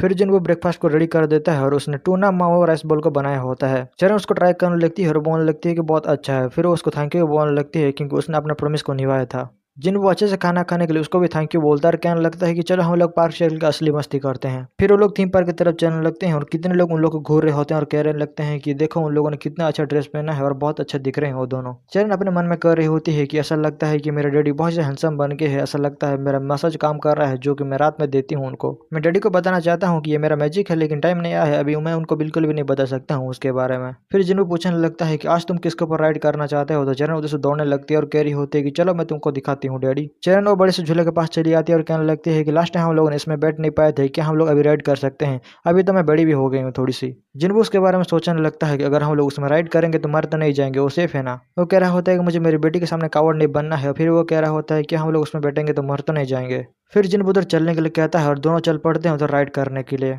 राइड करने के बाद जिन्बू का दिमाग खिल जाता है लेकिन चरण बोर ही होती है कि डैडी मुझे बहुत मजा आ रहा है। चरण उधर की मैप को दिखाने लगती है और बहुत सारा झूलों को दिखा कह रही होती है कि डैडी मुझे इसको भी ट्राई करना है। चरण पूछने लगता है कि डैडी तुमको डर तो नहीं लग रहा है, तो जिन्बू कहता है कि कहाँ डर लग रहा है, मुझे तो बिल्कुल डर नहीं लग रहा है। जिन्हों कह रहा होता है कि तुमको पता नहीं है कि डैडी कितना ब्रेव बंदा है, लेकिन उसको डर तो लग रहा होता है अंदर से। वो लोग चल पड़ते हैं राइड करने के लिए। जिन्बू तो राइड करते हुए कह रहा होता है कि अरे कोई तो मुझे बचाओ। जब उन लोग का राइड खत्म हो जाता है तो जिन्बू का एकदम सर चकराने लगता है। जिन्बू उधर बैठ के कह रहा होता है कि मुझे घर जाना है, लेकिन चरण उस मैप को फिर से देख रही होती है और कह रही होती है कि हम लोगों ने सारा झूला को झूल लिया है। फिर चरण बोल रही होती है कि चलो डैडी हम लोग फिर से चल के राइड करते हैं, जिधर छोटे बच्चों को अलाउ नहीं होता है हम लोग उधर ही जाकर राइड करेंगे। फिर उधर एक मैडम जी आके पूछने लगती है कि वो तुम्हारी लड़की है क्या? जिन्बू हाँ बोलता है और पूछने लगता है कि क्या हुआ है। वो बंदी कह रही होती है कि वो एक ड्रामा राइटर है और उन लोग से पूछने लगती है कि क्या तुम लोग मेरे लिए थोड़ा एक्टिंग कर सकते हो। जिन्बू कहता है कि हम लोग कोई एक्टर नहीं है और हम लोग को उसके बारे में कुछ भी नहीं पता है, लेकिन वो आंटी बोलने लगती है कि मुझे नेचुरल चीजें ज्यादा पसंद है, तुमको बस अपने चाइल्ड को पकड़ के उधर राइड करना है और सारा काम मैं संभाल लूंगी। जिन्बू चरण से पूछने लगता है कि चरण क्या तुम मेरी गो राउंड में घूमना चाहते हो? मेरी गो राउंड उतना खास नहीं है लेकिन तुम टीवी में भी आ सकते हो। ये सुन के चरण बोलने लगती है कि मुझे भी टीवी में आना है और मुझे बटर बटर वाले ओपा बहुत ज्यादा पसंद है। जिन्बू और चरण चल पड़ते हैं अपने एक्टिंग करने के लिए और पब्लिक उन लोग को देख के घूर रही होती है और कह रही होती है वो तो मेरा फेवरेट ड्रामा है। जिन्बू जो कि घोड़ा गाड़ी में बैठा होता है उसको समझ में नहीं आ रहा होता है कि वो लोग क्या बात कर रहे हैं, लेकिन इतना समझ जाता है कि ये टीवी शो बहुत ज्यादा पॉपुलर है। चरण एक लड़की तरफ दिखा के कह रही होती है कि डैडी उस लड़की की तरफ देखो, वो लड़की बहुत ज्यादा सुंदर लग रही है। जिन्बू उसको बताने लगता है कि वो लड़की टीवी सीरीज का मेन एक्टर है। वो कह रहा होता है कि ऐसा लगता है हम लोग टीवी में आने वाले हैं क्योंकि हम लोग मेन कैरेक्टर के पीछे आने वाले हैं, और ये सोच के वो बहुत ज्यादा नर्वस भी हो जाता है। फिर उधर का फोटोग्राफर कहने लगते हैं उन लोगों को स्माइल करने के लिए, और सब लोग स्माइल करने लगते हैं। वो कह रहा होता है कि सब लोग को नेचुरल स्माइल करना पड़ेगा। जिन्हों चरण से पूछने लगता है कि वो नेचुरल तो लग रहा है ना, और चरण बोलती है कि हाँ तुम बहुत ज्यादा नेचुरल लग रहे हो डैडी। डायरेक्टर फिल्म करना स्टार्ट करता है और रिकॉर्ड करने के बाद कह रहा होता है कि ये तो बहुत अच्छा दिख रहा है, जिसके बारे में मैंने कभी सोचा भी नहीं था। वो कह रहा होता है कि उसको बहुत ज्यादा वरी हो रहा था क्योंकि उन लोगों को पब्लिक में शूट करना था जो कि एक इमोशनल सीन था, लेकिन मेन कैरेक्टर ने उधर बहुत अच्छा काम किया होता है। फिर वो कुछ नोटिस करता है और कहने लगता है कि और जिन्बू और चरण को देख के कह रहा होता है कि वो लोग बहुत अच्छे दिख रहे हैं, वो लोग एक सुपर नेचुरल की तरह एक्टिंग कर रहे हैं। वो सोचने लगता है कि वो उन लोगों का सीन को रिकॉर्ड करके बहुत सारे एडवर्टाइजमेंट बना सकता है। डायरेक्टर जिन्बू की तरफ देखता है और जिन्बू इतना हैंडसम होता है कि वो मेन कैरेक्टर के बारे में बुरा भूल जाता है। जब वो चरण को देखता है तो बोल देता है कि ये तो बेस्ट चाइल्ड एक्टर है। फिर वो डायरेक्टर इमेजिन करने लगता है कि उसको बेस्ट सीन का अवार्ड मिल चुका है उधर। फिर उसको कोई कहने लगता है कि डायरेक्टर मेन कैरेक्टर शूट में नहीं, आपको फिर से शूट करना पड़ेगा शायद। तो डायरेक्टर देखता है और कहने लगता है कि अरे मैंने बहुत बड़ा गड़बड़ कर दिया है, ऐसा लगता है मुझे फिर से शूट करना पड़ेगा इधर। राइटर हम लोग को बता रहा होता है कि डायरेक्टर जब जिन्हू और चरण को देखता है तो बहुत ज्यादा डिस्ट्रैक्ट हो जाता है। वो लोग फिर शूट करते हैं और हम लोग देखते हैं मेन कैरेक्टर उधर रोने की एक्टिंग कर रही होती है और पब्लिक उधर चिल्ला कह रही होती है कि लव यू, तुम बहुत ज्यादा अच्छे हो, तुम बहुत ज्यादा बेस्ट हो। फिर जिन्बू और चरण भी घोड़ा गाड़ी से उतर जाते हैं और पब्लिक उनको देख के बोर ही होती है कि ऐसा लगता है ये लोग न्यू एक्टर हैं, ये लोग बहुत ज्यादा अच्छे लग रहे हैं। जिन्बू सोच रहा होता है कि चरण जिधर भी जाती है लोग का अटेंशन को ग्रैब कर लेती है, सच में मेरी बेटी एक सेलिब्रिटी जैसा है। जब वो लोग उधर से जा रहे होते हैं तो स्क्रिप्ट राइटर उन लोग को रोक देती है, तो जिन्बू पूछने लगता है कि क्या हो गया, हम लोग को फिर से शूटिंग करना है क्या? और जिन्बू को पैसे देने लगती है और जिन्बू कह रहा होता है कोई बात नहीं, मैंने कुछ भी नहीं किया है, अगर तुम मुझे नहीं भी दोगी तो चलेगा। लेकिन वो मैडम जी बोरी होती है, नहीं तुमने अपना कीमती टाइम को हम लोग को दिया है इसलिए तुमको इस पैसे को रखना ही होगा। फिर वो डायरेक्टर कहने लगती है कि तुम लोग को एपिसोड देखना चाहिए और तुम्हारी बेटी को भी उसको दिखाना चाहिए। जिन वो चरण को पैसा दे देता है और कहने लगता है कि ये लो, ये तुम्हारा पहला कमाई है और इसको तुम रख सकते हो। चेरन और चेक को लेकर बहुत ज़्यादा खुश हो जाती है और जिन्हों पूछ रहा होता है कि तुम उसके साथ क्या करने वाले हो, क्या तुम बहुत सारा बुक खरीदने वाले हो या टेस्टी टेस्टी खाना खरीदने वाले हो उसके साथ। चेरन उसके बारे में सोचने लगती है और कहती है कि मैं इसको अपने बैंक अकाउंट में डालूंगी और उसके बाद मैं स्टॉक को खरीद लूंगी। जिन्हों ये सुनकर बहुत ज़्यादा शौक हो जाता है और पूछने लगता है कि तुमको स्टॉक मार्केट के बारे में किसने बता दिया है अभी। जिन्हों पूछने लगता है कि क्या तुमको शेयर के बारे में पता है। चेरन बोरी होती है कि हाँ मुझे पता है, शेयर ऐसा चीज़ है जो कि कंपनी द्वारा पब्लिश किया जाता है और हम लोग उसको खरीद सकते हैं। ये सुन के जिन्हों कह रहा होता है कि मेरी बेटी तो बहुत ज़्यादा स्मार्ट है, ऐसा लगता है उसने तो हाई स्कूल लेवल को ही पार कर लिया है। लेकिन स्टॉक जिन्हों को बहुत ज़्यादा रिस्की लगता है क्योंकि न्यूटन भी अपने टाइम पर एकदम बैंकक्रप्ट हो गया था। जिन्हों उसके बारे में सोचने लगता है और कह रहा होता है कि अगर वो हार जाएगी तो एकदम डिप्रेस में चली जाएगी। लेकिन वो कहने लगती है कि डैडी ऐसा लगता है कि आप बहुत ज़्यादा चिंता कर रहे हो उसके बारे में, लेकिन आप बिल्कुल भी टेंशन मत लो, हम लोग सेफ स्टॉक को खरीदेंगे जो कि हम लोग को बहुत सारा फ्यूचर में मनी देगा। जिन्हों सोचने लगता है कि उसको शेयर मार्केट के बारे में इतना ज़्यादा कॉन्फिडेंस कैसे आ सकता है। फिर जिन्हों कहने लगता है कि तुम उसके बारे में टेंशन मत लो, मैं तुम्हारे लिए एक स्टॉक अकाउंट को खरीद दूंगा जिसके सहारे तुम इन्वेस्ट कर सकते हो और बहुत सारा प्रॉफिट कमा सकते हो। फिर वो चरण एकदम खुश हो जाती है और कह रही होती है कि डैडी सच में तुम बहुत ज़्यादा बेस्ट हो। फिर जिन उसको वार्निंग देने लगता है कि अगर तुम अपना सारा पैसा को उधर हार जाते हो तो मैं तुम्हारे अकाउंट को क्लोज कर दूंगा, ओके। जरन उससे प्रॉमिस कर लेती है और जिन्हों उसके लिए एक अकाउंट क्रिएट कर देता है। फिर हम लोग देखते हैं वो लोग कंप्यूटर में शेयर मार्केट को देख रहे होते हैं और जिन्हों कह रहा होता है कि चरण आपने तुम प्रॉमिस को मत भूलना, अगर तुम शेयर मार्केट में सारा पैसा हार जाते हो तो तुमको अपने अकाउंट को क्लोज करना पड़ेगा। तो चरण बोलने लगती है कि हाँ मैं प्रॉमिस करने में बहुत अच्छा हूँ, उसके बारे में आप टेंशन मत लो। फिर चरण पूछने लगती है कि डैडी आप बहुत देर से मुझे शेयर मार्केट के बारे में बोल रहे हैं, चलो मुझे बता दो कि तुमको क्या प्रॉब्लम है, तुमको चरण के ऊपर भरोसा नहीं है क्या। फिर जिन्हों कहने लगते हैं कि नो वे डैडी तुम्हारे ऊपर ट्रस्ट करते हैं, तुम कर सकते हो। चरण बोलती है कि तो चिंता मत करो, मुझे बस तुम चेयर करो। चरण बोल रही होती है डैडी तुम देखो मैं इतना पैसा कमा लूंगी कि मैं उस पैसे को तुमको दे दूंगी। जिनको कह रहा होता है कि मुझे तुम्हारा पैसा नहीं चाहिए, चलो हम लोग बाहर चल के खाना खाते हैं। वो कह रहा होता है अगर तुम पैसा कमाते हो तो हम लोग खाना खा सकते हैं और बहुत जगह घूम सकते हैं। चरण बोलती है कि ऐसी बात है क्या, तो इसका मतलब मैं थीम पार्क को हर महीने जान सकती हूँ। फिर हम लोग को दूसरे दिन में दिखाया जाता है जब उसने अपना रिसर्च पेपर को कंप्लीट कर लिया होता है और प्रोफेसर को दिखा रहा होता है। प्रोफेसर रिसर्च पेपर को पढ़ने लगता है और जिनको को बहुत ज़्यादा चिंता हो रहा होता है उसके बारे में।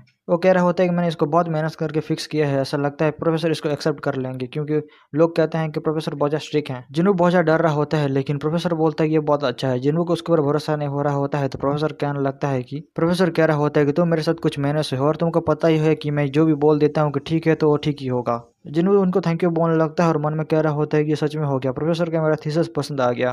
फिर जिन्हों सोचने लगता है कि आजकल उसके साथ बहुत अच्छा हो रहा है क्योंकि वो बहुत ज़्यादा हैंडसम भी बन चुका है और उसका प्रेजेंटेशन भी बहुत अच्छा हो चुका है। जिन्हों को बहुत ज़्यादा अजीब फील हो रहा होता है क्योंकि वो पहले से बदल चुका होता है। वो जाकर डॉक्टर को भी दिखाता है लेकिन डॉक्टर बोलता है कि वो पहले से 177 मीटर बढ़ चुका है। जिन्हों पूछने लगता है कि लेकिन मिडिल स्कूल का लोग तो 171 सेंटीमीटर के बाद नहीं बढ़ते हैं, मेरा हाइट इतना ज़्यादा कैसे बढ़ सकता है। वो मैडम जी बोरी होती है, ऐसा होता ही रहता है, कुछ मेन होते हैं ना जो अपने एज के बाद भी बढ़ जाते हैं। तुमको उसके बारे में टेंशन की कोई जरूरत नहीं है, तुम बस आगे बढ़ो, इधर तुम्हारा काम खत्म हो चुका है। जिनको को बहुत ज्यादा अजीब तो लग रहा होता है क्योंकि सडनली इतना ज्यादा हाइट बन जाना कोई नॉर्मल बात नहीं लग रहा होता है उसको। वो लॉजिक ढूंढने लगता है लेकिन उसको लॉजिक बिल्कुल भी नहीं मिलता है। उसको पता नहीं होता है कि उसको किधर से स्टार्ट करना चाहिए कि वो कैसे इतना बड़ा हो गया। मेडिकल चेकअप खत्म होने के बाद जिनको अपने दोस्तों को भी सब कुछ बता देता है और उसके दोस्त बोल रहे होते हैं कि हाँ तुम बहुत ही ज्यादा बढ़ चुके हो और हम लोग को डिफरेंस दिख रहा है, तुम पहले मेरे से छोटे थे। जिनको कह रहा होता है इसमें कोई भी सेंस नहीं है, मैं अचानक से 5 सेंटीमीटर कैसे बढ़ सकता हूँ क्योंकि मैं 10 सालों से कुछ भी नहीं बढ़ा हूँ, उतना ही था। एक बंदा कहने लगता है तुम सही बोल रही हो, बहुत ही अजीब है। चेंगसू कह रहा होता है ये इंसान का बॉडी है, इधर कुछ भी हो सकता है क्योंकि मैंने सुना है कि कुछ कैंसर का पेशेंट भी ऑटोमेटिक ठीक हो जाते हैं। चेंगसू सजेशन देने लगता है कि तुमको प्रोफेसर को उसके बारे में पूछना चाहिए, शायद प्रोफेसर को कुछ पता होगा इसके बारे में। जिनको कहता है कि हाँ मैंने पहले ही प्रोफेसर को बताया था लेकिन प्रोफेसर ने हंस दिया और उसके बातों को इग्नोर कर दिया। फिर उसका दूसरा दोस्त बोलने लगता है कि तुमको दूसरा डॉक्टर के पास जाना चाहिए और चेकअप करना चाहिए, शायद तुमको कुछ डिफरेंट मिल जाए। चेंगसू कह रहा होता है कि बस क्यूरियोसिटी की वजह से तुम अपना पैसा फिर से खर्चा नहीं कर सकते हो। और दोनों उधर आर्ग्यू करने लगते हैं और जिनको सोच रहा होता है कि मैं कुछ ज़्यादा ही सोच रहा था, ऐसा लगता है कि वो कुछ बड़ा नहीं हुआ है, मेरा हाइट बढ़ के मेरा अच्छा ही हुआ है, मुझे थोड़ा पॉजिटिव सोचना पड़ेगा। फिर वो अपने दोस्तों को थैंक यू बोलने लगता है कि उन लोगों ने उसका बातों को सुना। जिन्हें वो चेरन को लेने के लिए जाने लगता है लेकिन वो लोग उसका हाथ पकड़ लेते हैं और कहने लगते हैं कि तुम किधर जा रहे हो। वो लोग जिन्हों को पकड़ के कह रहे होते हैं कि आज तुम्हारा एक्टर करियर का स्टार्ट होता है क्योंकि तुमने एक पॉपुलर सीरीज में काम किया है। जिनको कहने लगता है कि तुम किसके बारे में बात कर रहे हो, मैं तो बस एक्स्ट्रा सीन में था और मैं कुछ भी नहीं हूँ, मैं तो एक्टर बिल्कुल भी नहीं हूँ। वो लोग कह रहे होते हैं कि हमें पता है तुम मेन कैरेक्टर के पीछे ही बैठे थे, हमको तुम उसके बारे में बिल्कुल भी झूठ मत बोलो। जिन्हों उधर से चलन लगता है और कह रहा होता है तुम खुद वो बकवास ड्रामा को देख सकते हो, मैं तुम्हारे साथ नहीं जाने वाला हूँ। लेकिन वो लोग उसको पकड़ लेते हैं और कह रहे होते हैं कि चलो ना हमारे साथ। वो लोग कह रहे होते हैं कि हम लोग ये परफेक्ट चांस को बिल्कुल भी मिस नहीं कर सकते हैं, हम लोग साथ में ही ड्रामा को देखेंगे। फिर जिन्हों मान जाता है और कह रहा होता है कि मैं एपिसोड को देखूंगा लेकिन डिनर के बाद ही देखूंगा, तो वो लोग भी खुश हो जाते हैं। फिर हम लोग शाम को देखते हैं, वो लोग टीवी के सामने बैठ जाते हैं, उधर एडवर्टाइजमेंट आ रहा होता है और उसके खत्म होने के बाद वो सीरियल स्टार्ट हो जाता है। जिन्बू को पहले वो बहुत बड़ा डील नहीं लग रहा होता है, लेकिन जिन्बू अभी बहुत ही ज्यादा नर्वस हो जाता है। वो कह रहा होता है कि हम लोग बस एक्स्ट्रा सीन में थे, इसका मतलब हम लोग बस 5 सेकंड दिखने वाले हैं और उसके ज्यादा कुछ भी नहीं। चेंगसू कहने लगता है कि आज मैं बहुत ज्यादा वरी हूँ, तो जिन्बू उसके बारे में पूछने लगता है, तो वो कहने लगता है कि आज का एपिसोड बहुत ज्यादा सैड होने वाला है, क्योंकि वो सेलिब्रिटी अपना बेस्ट शॉट आज देने वाली हो। फिर वो पीछे से कह रहा होता है कि लेकिन उसके पीछे हम लोग एक बद्दा आदमी को देखने वाले हैं। अभी वो जिन्बू के बारे में बात करेंगे क्योंकि जिन्बू उसके शॉट में होता है। फिर जिन्बू उसको एक थप्पड़ मार देता है और कहने लगता है कि आज तुम बहुत ज्यादा लकी हो क्योंकि चरण इधर खड़ी हुई है। चंगसू बोलते हैं कि तुम बहुत ज्यादा वॉयलेंट होकर मुझे पीट रहे हो। फिर हम लोग टीवी में देखते हैं कि वो सीन एकदम स्टार्ट हो चुका होता है। सब लोग उधर वेट करने लगते हैं कि कब उनका सीन आएगा, कब थीम पार्क को दिखाया जाएगा। वो लोग 20 मिनट वेट करते हैं, उन लोगों को कुछ भी नहीं मिलता। वो लोग 40 मिनट वेट करते हैं, उन लोगों को कुछ भी नहीं मिलता। ड्रामा एकदम ऑलमोस्ट खत्म होने वाला होता है और थीम पार्क का सीन भी खत्म हो जाता है। चरण बोल रही होती है कि डैडी चरण तो नहीं दिख रही है टीवी में। जिन्बू कह रहा होता है कि ऐसा लगता है उन लोगों ने सीन को कम्प्लीटली कट कर दिया है, तो सोचने लगता है कि अगर चरण इसके बारे में सोच के उदास हो जाएगी तो। चरण उधर उदास होने लगती है तो जिन्बू प्रे करने लगता है कि प्लीज 1 सेकंड के लिए हम लोग का सीन दिखा दो ताकि चरण एकदम खुश हो जाए। फिर उसके बाद सडनली उन लोगों का सीन स्टार्ट हो जाता है और जिन्बू कह रहा होता है कि फाइनली हम लोग का सीन स्टार्ट हो गया, मुझे ग्लैड है कि उन लोगों ने स्क्रीन को कट नहीं किया है। चेंगसू बोल रहा होता है कि तुम लोग तो सच में उसके पीछे हो, और जिन्बू कह रहा होता है कि मैंने तुमको बोला था, मैं तुम लोग को झूठ कैसे बोल सकता हूँ। चेंगसू कह रहा होता है कि तुमने बहुत अच्छा मेमोरी क्रिएट कर लिया है चरण। तो चरण भी उधर खुश हो जाती है और कह रही होती है कि चरण अभी टीवी पर आ गई है। फिर वो लोग नोटिस करते हैं टीवी सीरियल वाले उन लोग को जूम कर देते हैं और उन लोग को एकदम करीब से दिखाने लगते हैं। टीवी सीरियल वाले उन लोग का क्लोजअप शॉट को दिखाने लगते हैं और उसके दोस्त लोग बोल रहे होते हैं कि तुम लोग भी एक्टर लग रहे हो उधर। लोग तो एंडिंग सीन में भी आ जाते हैं और जिन्बू चेक करने लगता है कि ये सीरीज सच में पॉपुलर है क्या। चेंगसू कह रहा होता है कि तुम लोग एक्टर की तरह लग रहे हो और जिन्बू भी उसका थैंक यू बोलने लगता है। फिर चेंगसू उन लोग को दिखाने लगता है कि जिन्बू और चरण एकदम ट्रेंडिंग पेज पर आ चुके होते हैं। वो लोग 6-7 नंबर पर आ चुके होते हैं और चेंगसू उन लोग से कह रहा होता है कि 6 नंबर का सबसे ज्यादा बेस्ट माना जाता है। फिर वो कहने लगता है कि तुम बस चरण के वजह से हो, अगर चरण ना होती तो तुम भी उधर ना होते। फिर जिन उसको पीटने लगता है और कह रहा होता है कि चलो मैं भी तुम्हारा प्लास्टिक सर्जरी कर देता हूँ और आ जाओगे तुम भी टीवी में। चरण उधर चेयरअप करने लगती है और कह रही होती है कि पीटर मेरे सामने मेरे डैडी को कोई भी कुछ भी नहीं बोल सकता है। फिर वो दोनों दोस्त उन लोग को देखने लगते हैं और कह रहे होते हैं कि टीवी देखने से अच्छा है कि हम लोग चेंगसू की मार खाते हुए वीडियो को देखें। जिन्हों कह रहा होता है कि हाँ चरण बहुत ज्यादा क्यूट तो है, लेकिन सब लोग सेलिब्रिटी थोड़ी ना बन पाते हैं। फिर जिन्हों पूछने लगता है चरण से कि चरण क्या तुम टीवी में हमेशा आना चाहते हो। चरण बोलते हैं क्या तुम्हारे साथ, जिन्हों बोलता है कि नहीं, तो फिर वो बोलने लगते हैं कि नहीं मुझे कोई इंटरेस्ट नहीं है उसमें। फिर जिन्हों का दोस्त चरण को बोलने लगता है कि तुमको साइंटिस्ट बनना चाहिए और दुनिया का रक्षा करना चाहिए। चेंगसू जो कि नीचे पड़ा होता है वो कह रहा होता है कि तुमने अभी भी अपना बहुत सारा वेट को लॉस किया है और हैंडसम भी बन चुके हो। जिन्हों कह रहा होता है कि मैं उतना अच्छा भी नहीं दिख रहा हूँ, लेकिन चेंगसू बोल रहा होता है कि अरे तुमको कौन बोल रहा है। वो कहने लगता है कि मैं तो चरण के बारे में बात कर रहा हूँ, चरण एक ब्यूटीफुल एक्ट्रेस बन सकती है और तुम उसका मैनेजर बन सकते हो। फिर लोगों को बाहर का सीन दिखाया जाता है और बाहर से आवाज आ रहा होता है चेंगसू को पीटने का। फिर हम लोग अगले दिन देखते हैं जिन्हों अपना फोन चेक कर रहा होता है और उन लोगों का सीन इंटरनेट पर एकदम तहलका मचा चुका होता है।